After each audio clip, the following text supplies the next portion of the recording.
はるかのザリアルジャパニーズポッドキャスト。は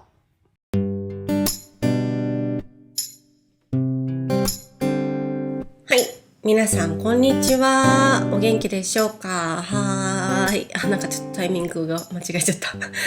まあいいや。はい。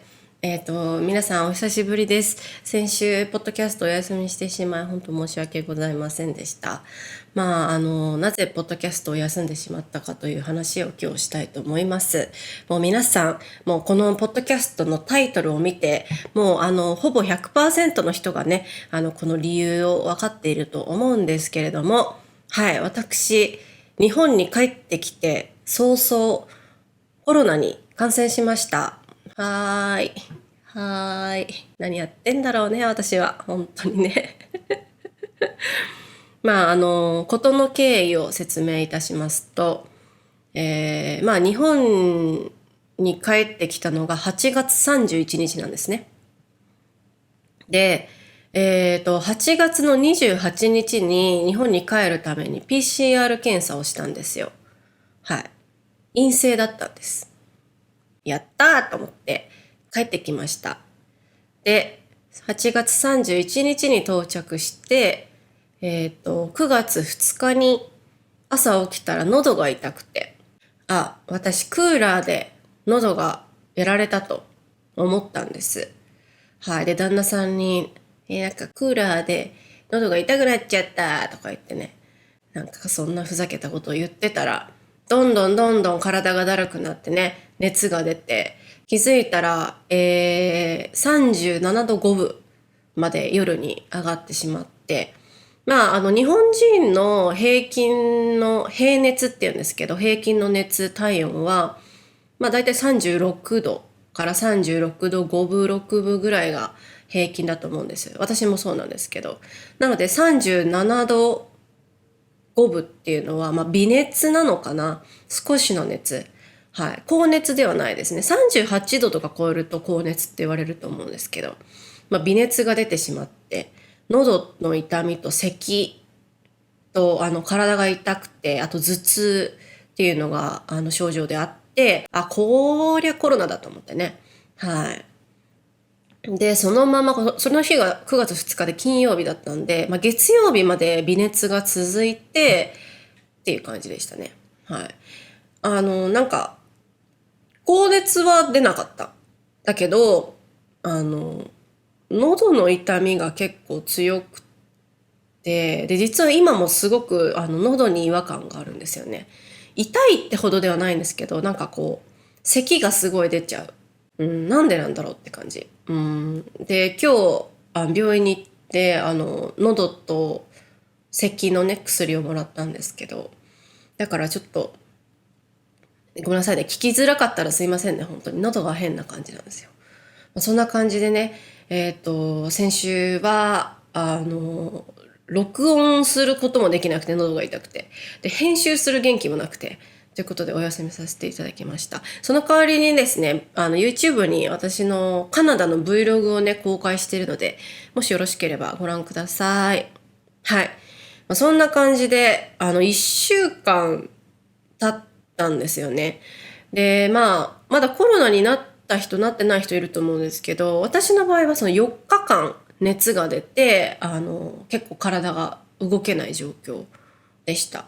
今はね、もう元気だし、何でもできるんですけど、ちょっとね、私喉の痛みとその咳っていうのが長いと思うんですよね。もう1週間以上経ってるから。ちょっと心配ですね。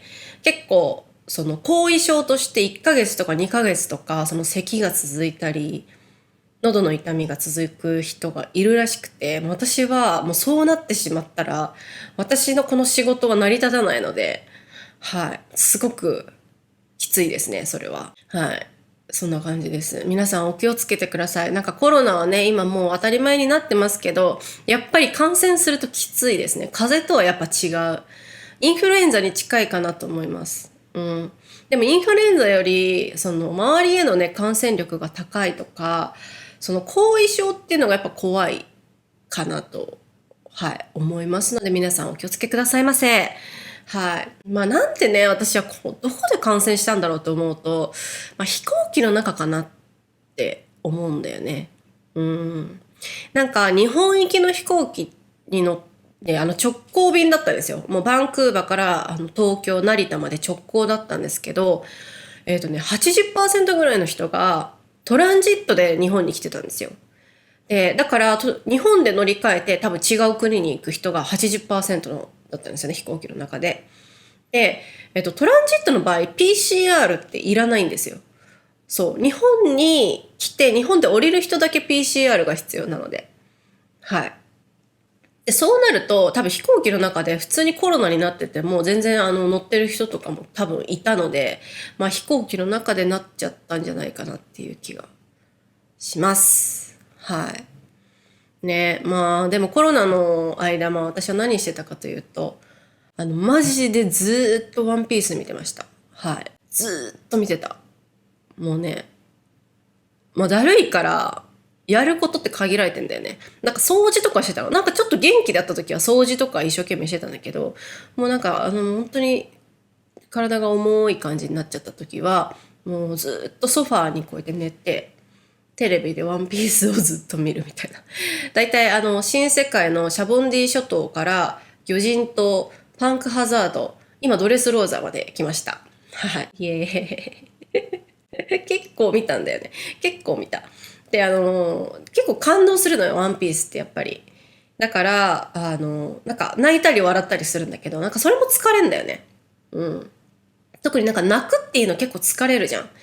だから私はもうベッドっていうかソファーで横になりながら、なんかもう見てると、なんか自動的に涙が出てくるのね、こう。ピーって。いい話だな、つって。でもなんか涙を拭くとかもめんどくさいので、ソファーと自分の顔の間にティッシュを詰め込んで、自動的に涙をティッシュに吸収させるという、とても女性、女らしさとかは0% のね、格好でワンピースを見ておりました。はい。特に泣いた部分はね、やっぱドレスローザだな。ドレスローザのレベッカの話、レベッカと兵隊さんの話はね、もう涙だったかなと思います。はい。ワンピースやっぱ面白いね。はい。ちなみに私が一番好きな、麦わらの一味のメンバーは、ブルックです。はい。誰にも理解されない。ブルックが好きなんですよね。まあなんでって言われると、まあ、ポジティブだし、あと、ルックスが好き。骸骨で、ルックスがまず可愛くて好き。可愛いもよくわかんないんだけど、可愛いっていうか、まあ、好き。で、あと、喋り方が好き。お嬢さんとか言ってね。すごい紳士的なんだよね。だから好きです。はい。そんな感じです。まあ、ワンピース見てる人見てない人いると思うんですけど、まあ、見てる人は理解してくれるよね、きっと。はい。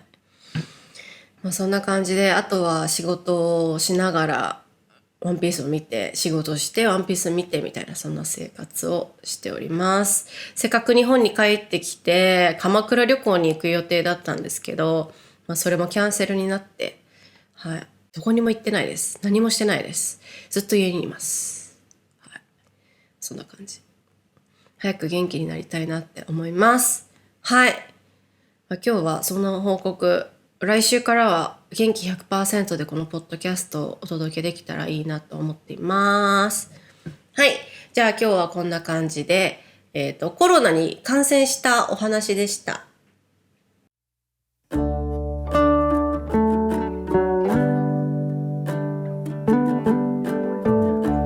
はい、今日話した話、またトランスクリプトを作りますので、私のウェブサイトをチェックしてみてください。あと、Twitter、Instagram、YouTube、こちらのフォローをお願いいたします。あと、Patreon、こちらのメンバーを募集しております。Patreon では、ボーナスコンテンツ、なんか、ポッドキャストとか、私のブログとか、あと、このポッドキャストで話した時に出てきたフレーズとかの意味を紹介してますので、ぜひチェックしてみてください。で、ペイトリオン限定でですね、私オンラインイベントをしようと思います。10月の8日8ですね、の土曜日、日本時間の夜9時からスタート。で、タイトルをねすごい悩んでるんですけど、はるかと仲間たちの夜ボリューム1その名前にしました。はい。何をやるかっていうと、みんなでお話ししたり、あとはクイズ大会をやろうかなと思ってて、はい。日本語のクイズじゃないですよ。日本文化とか多分みんなが知らないみたいな、ちょっとなんていうの、知ってる人知らない人で差が出ないような変な質問とかをしていこうかなと思ってますので、皆さんお楽しみに。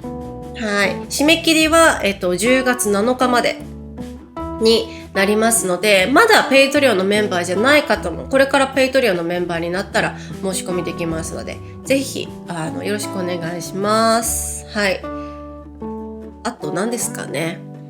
あとシャドーイングコース、こちらも、募集しております。発音上手になりたい方、話す練習したい方、フィードバックが欲しい方、ぜひお申し込みお待ちしております。はい。でYouTube に結構動画とかいろいろ公開していく予定なので、ぜひチェックしてみてください。ちょっとね喉が良くなくて朗読をねアップしたいんですけど、ちょっと朗読を取ることができないんですよ。ちょっとこの声だとねやっぱ変な感じなんで。でも今準備してるのは、次に公開するのは多分でんでん虫の悲しみっていうお話。これ結構短くていいお話です。